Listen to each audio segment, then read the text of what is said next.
It is now my pleasure to introduce the next speaker. He's our second speaker on the list.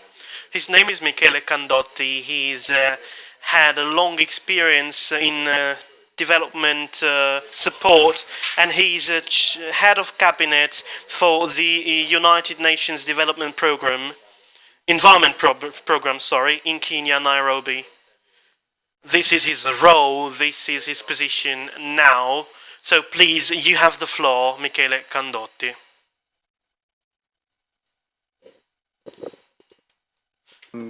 Grazie mille. First of all, thank you, and thanks to all the organizers who decided to give me the opportunity to exchange my views with you in this day. This is a really big honor for me. The speakers that spoke before me made my life really easy or difficult, depending on the point of view. They made my life really easy because they touched upon the mechanisms and the governance and decision mechanisms on a global level that are slowly opening up to innovations and concepts that until some time ago were not plausible or not implementable or were not so easy to convey. So from this point of view, I would like to maybe change the focus of my presentation and of our debate by providing you with some practical examples and conclusions, because I did realize that with such a wise and informed audience, and with such a determined audience, it might be better to get down to business and to put our money where our mouth is. Based on my experience, there's one point I'd like to focus on. That is to say that the global storytelling is changing, especially when it comes to our daily life. What change is going on? What are we remarking? Some years ago, we could have spoken about the same topics, just like we were some sort of Scientology, an illegal Scientology. Once again, he is repeating that we could have talked about these topics in a very closed, sectarian way. But I have an experience in my record with an environmental association in Italy, and these topics used to be looked upon as topics for experts, technicians, and for a very reduced minority. This is changing now. Look at how big the audience is today. This would have been maybe impossible, or at least very unlikely, until some years ago. One second major change lies in the fact that this local interest in change is also going on a more global scale. The global mechanisms that govern relations between states and the world. The Holy See's encyclical opened up our eyes by clearing up something we already knew, by the way. Maybe the Pope just accelerated our awareness as the Archbishop just reminded us. Let's not forget that the last time the UN General Assembly met, the Pope spoke on that occasion. And that sparked the unanimous approval of the Sustainable Development Goals. But that happened because our minds were ready to take up that message. Because otherwise, if we hadn't been ready, we wouldn't have accepted it on a global scale. So something is going on, definitely. One second element that is moving into a new direction is that some rhetoric about problems, some ways of describing political decisions, some ways of acting in the economic sector are collapsing. And I'm referring to concepts such as the conflict between development and environmental safeguard. They used to be seen as two conflicting priorities. They used to be seen as a zero-sum game. And this conflict is being swept away, both on local and on global level. One second conflict that is being left behind is the conflict between the cost of prevention on the one hand, and on the other hand, the cost for repairing environmental damage. This is one more conflict that is collapsing, because we realized that preventing some of the global disasters, both on local and global level, is feasible from an economic point of view as well. One third fake conflict that is being left behind is burden sharing. Burden sharing when it comes to walk on a new path for development.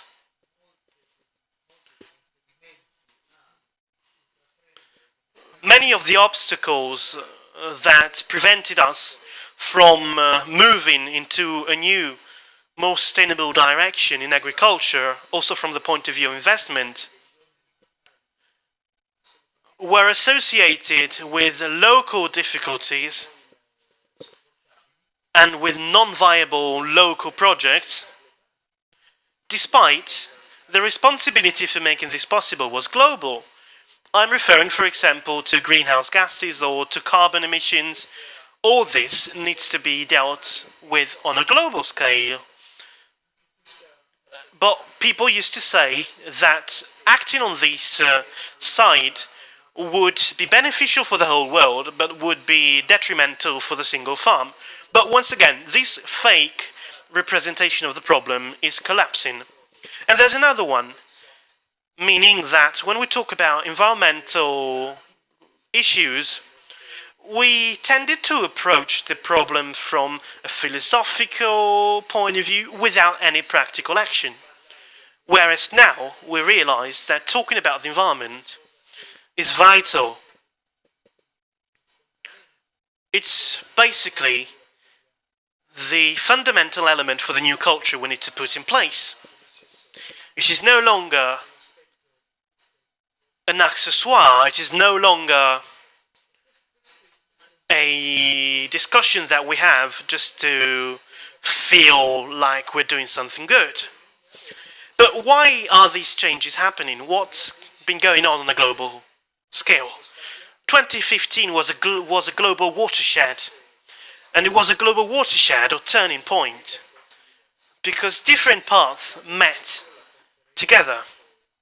I'm referring to the Paris Conference on Climate, the Paris Conference on Climate. After 20 years from the approval of the Kyoto Protocol, after 20 years of negotiations and debates that had come to a point where nothing was happening, where no decisions were being taken. My former speakers already talked about it, and they said rightly that the causes had to do with lobbies, they had to do with the single countries that always mirror their populations and people who go and vote for governments. But anyway, this issue, due to this situation, was not yet ready to be faced, and short-sightedness used to prevail on long-sightedness. But the Paris Agreement now can be the base for a green revolution in energy, for a green revolution in food, and for a green revolution in economy. One more event was a turning point in 2015. The approval of the Sustainable Development Goals. The approval of the goals may seem something really abstract for us in our daily life. It might seem really far from us, like Cecilia, as a student we heard from, rightly pointed out. It might seem like something that makes no difference at all in our ordinary life. But well, they do make a difference. Because when the new Sustainable Development Goals were approved, we broke with the dynamic conflict between North and South. We broke with the idea that rich countries must help and assist poor countries in exiting their misery and their poverty. This is no longer the approach now. This is the first feature of the goals, because the Sustainable Development Goals are universal. They apply to all societies, to our rich societies that have misery and poverty inside, and they also apply to developing countries. And this is the big new element, because these goals say we are all united around the same goals. There is no longer a fake division between the West, the rich countries who are so generous and give things to those poor, desperate countries. And this is definitely a big revolution from a cultural point of view in global negotiations. One more event had Milan as its focus. Maybe the event did not live up with the ambitions of political decision makers, but still the Expo tried to launch a debate about the challenge relating to feeding a planet with 7 billion people without devastating the planet due to the need to nourish these people. And this is a debate that some years ago would not have been accepted or put in place by political decision makers. This debate was the tip of a movement that hopefully will not be just forgotten now the Expo is over. Because the Expo did make a difference. The Expo did ask important questions. The Expo did raise important issues to the global attention, to the global fore. One more important element I would like to focus on is that when we talk about environmental challenges and issues, when we talk about taking care of the environment and sustainable development, we struggle with finding a practical expression which is more connected to our daily lives.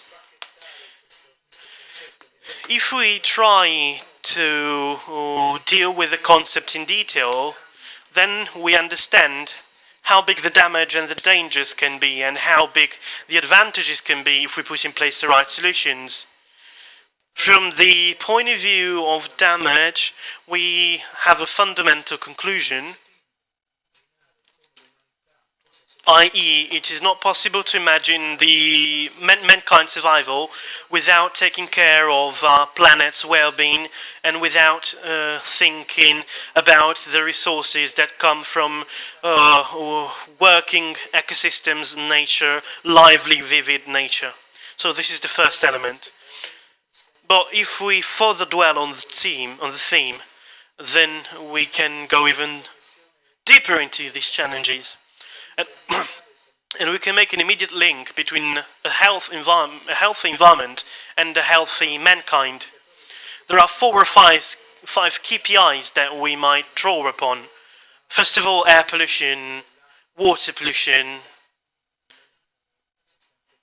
chemical pollution, natural disasters.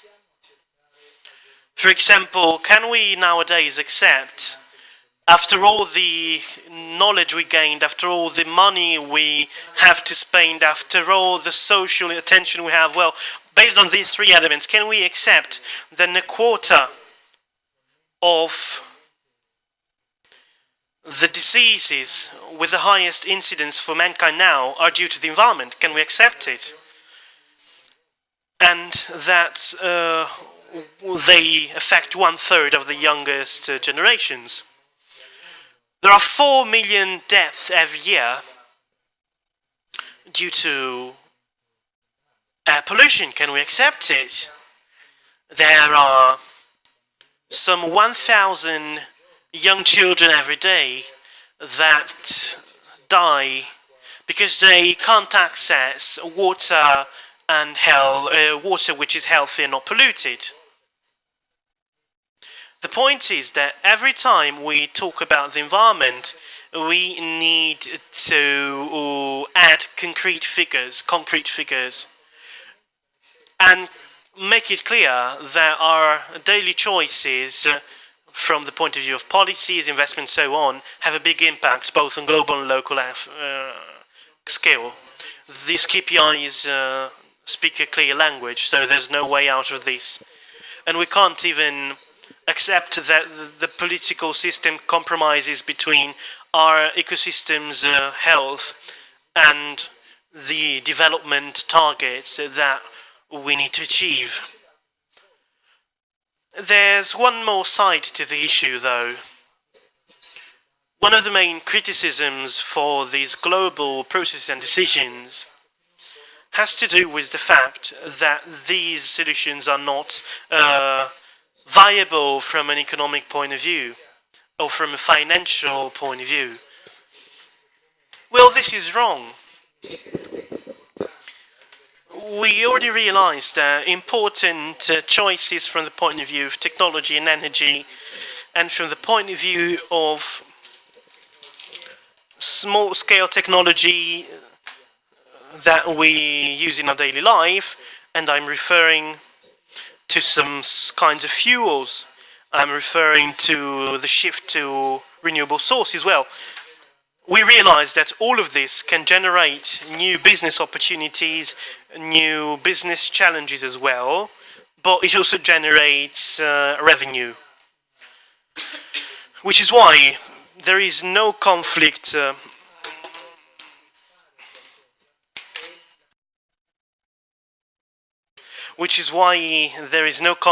between economy and environment.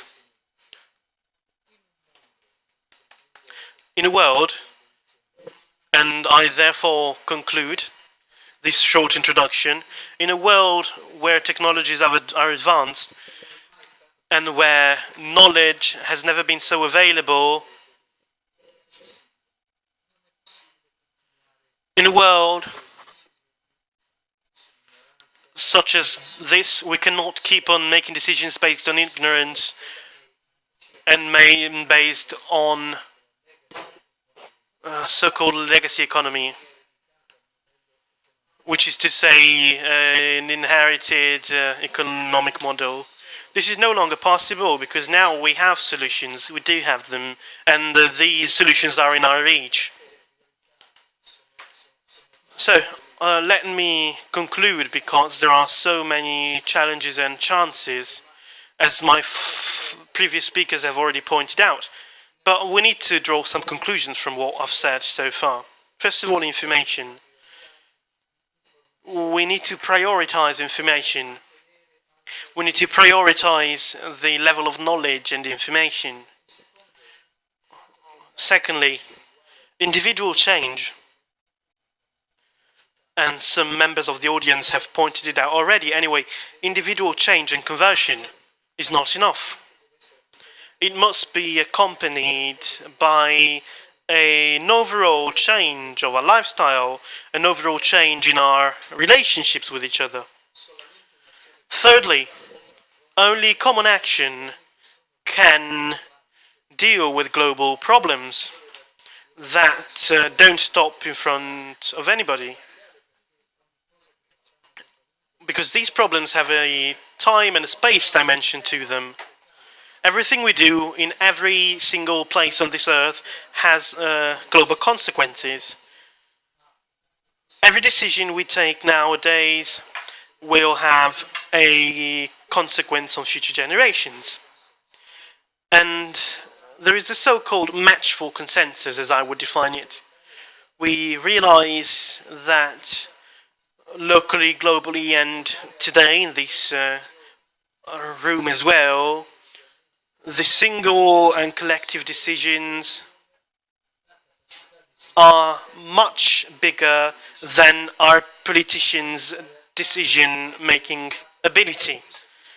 Reality out there is now much more sophisticated when it comes to their knowledge and to their risk assessment than the ability of politicians that look after immediate consensus and need to maintain some positions because of party politics. So we hope that with the correct information, with dynamic global processes that are going on, and we hope that with local entrepreneurship and risks, we will be able to overcome all obstacles that will lie on our way. I hope I gave you some insights that you can use, and thank you very much. Grazie. Grazie di cuore.